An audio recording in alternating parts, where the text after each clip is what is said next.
પોરબંદર શહેરમાં વરસાદરૂપી આફત વરસી છે। વરસાદે વિરામ લઈ લીધો છે, ત્યારબાદ પણ લોકોની આફતમાં કોઈ ઘટાડો થયો નથી। હાલ આપણે પોરબંદરના છાયા ચોકી પ્લોટ વિસ્તારમાં છે, જે પ્રતાપ મંડપ સર્વિસની પાછળનો જે વિસ્તાર છે, રણથી નજીકનો વિસ્તાર છે, જ્યાં ચારો તરફ પાણી છે। લોકોના ઘરમાં 4 થી 5 ફૂટ પાણી ભરાયેલા છે। લોકો 3 દિવસથી પાણી વચ્ચે સમય વ્યતીત કરી રહ્યા છે। ભોજનની કોઈ વ્યવસ્થા નથી, કપડાની કોઈ વ્યવસ્થા નથી, લોકોને ઘરમાં ક્યાં રહેવું એક મુસીબત ઊભી થઈ છે। ત્યારે સ્થાનિકો સાથે વાત કરશું। ભાઈ, આપણે અહીંયા કેટલા દિવસથી પાણી ભરાય અને શું મુશ્કેલી છે?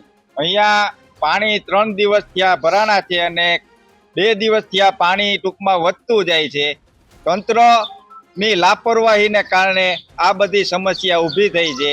રણ વિસ્તાર જે આ ફાટક પછીનો વિસ્તાર છે, તે વિસ્તાર આખો સતત ભયંકરમાં પાણીમાં અત્યારના ઝોલા ખાઈ રહ્યો છે। કોઈ પણ જાતની અહીંયા વ્યવસ્થા કરવામાં આવી નથી અને બીજા નંબરમાં કોઈ રાજકારણી નેતા પણ અહીંયા આવ્યા નથી। પંપ પાસે ગયા હતા તો પંપ પાસે પણ ફક્ત એક જ પાઇપમાં પાણી જાય છે। એ લોકો કહે છે કે અમે બીજા પંપો ચાલુ કરી દીધા, પણ અમે ત્યાં લતાવાળા કોઈ ગયા તપાસ કરવા તો કોઈ પાઇપમાં પાણી નથી, એક જ પાઇપમાં પાણી જાય છે। તંત્રના માણસો ફક્ત વાતો જ કરે છે। રૂબરૂ આ સ્થળ પર હજી સુધી કોઈ પણ રાજકારણી વ્યક્તિ હાજર નથી થયા। હજી લોકોની સમસ્યા એ છે કે વરસાદી પાણીનો નિકાલ થયો નથી। બેન, ઘરમાં અત્યારે શું સ્થિતિ પાણીને લઈને? પાણી ખૂબ જ છે અને અમે એમાં રહી શકીએ એમ છે નહીં। ઘરમાં શું ખરાબ વસ્તુ શું ખરાબ થઈ? બધું ખરાબ થઈ ગયું છે, કંઈ થાય એમ જ નથી। રસોઈ પણ બનાવી શકતા નથી અમે લોકો અત્યારે એમનેમ જ છીએ, કંઈ થાય એમ જ છે જ નહીં। બેન, આપના ઘરમાં શું સ્થિતિ છે? અમારા ઘરમાં બધું સામાન ઉપર ચડાવવો પડે એમ પરિસ્થિતિ હતી, કારણ કે ગોઠણ પાણી આવી ગયા હતા ઘરમાં, રસોઈ થાય એમ નહોતું। હવે અત્યારે અમારા નણંદના ઘરે અમે વયા ગયા છીએ, અત્યારે બધું બંધ કરીને।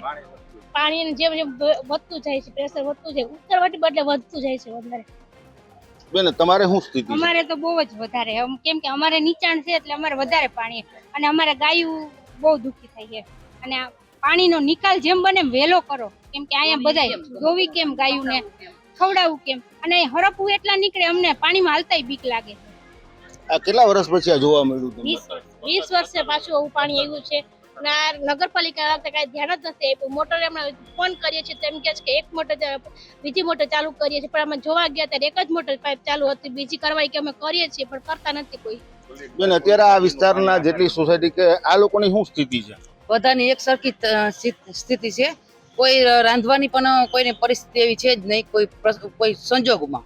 અને મેન તો આ જ છે કે આવા પાણીમાં હાલવું કેમ, અને કોઈ પણ મોટર ચાલુ કરીએ તો મોટરમાં પણ આ જ પાણી આવે છે, વાપરવું શું અમારે? એક તો જાવું કે ટોયલેટમાં પણ ફૂલ છે, તો અમારે બધી સમસ્યા છે અત્યારે। તો એક સમસ્યા નહીં, બધી એટલે બધી। બેન, અત્યારે અહીંયા જે પાણી ભરાયા છે, તમે કોઈને રજૂઆત કરી છે? રજૂઆત તો કરી છે સર, પણ હજી કોઈ જોવા આવ્યું નથી, કોઈ ધ્યાન આપતું નથી હજી, એવું લાગે છે। આ જે છાયા ચોકી પ્લોટ વિસ્તાર છે, ત્યાં અત્યારે લોકોને રહેવું ક્યાં, જમવું ક્યાં, એ પરિસ્થિતિનું નિર્માણ થયું છે। પોરબંદર છાયા નગરપાલિકા દ્વારા પ્રી મોન્સૂનની કામગીરી માત્ર કાગળ ઉપર જ થઈ હોય, વરસાદી પાણીનો નિકાલ કરવામાં ઢીલાસ દાખવવામાં આવી છે। ખીજડી પ્લોટમાં જ્યાં વરસાદી પાણી ભરાતું ત્યાં બગીચો બનાવી દેવામાં આવ્યો છે। એમના વરસાદી પાણીનો જે નિકાલ છે, દર વર્ષે પંપ અને સંપ મૂકી અને પાણીનો નિકાલ કરવામાં આવતો હતો, પરંતુ આ વખતે જે પ્રકારે પાલિકાએ ઢીલી નીતિ દાખવી છે, તેને કારણે છાયા પ્લોટ છે અત્યારે પાણીમાં ગરક થઈ ગયો છે અને લોકો 3 દિવસ સુધી યાતના વેઠી રહ્યા છે। જીતેશ ચૌહાણ, ગુજરાત તક, પોરબંદર।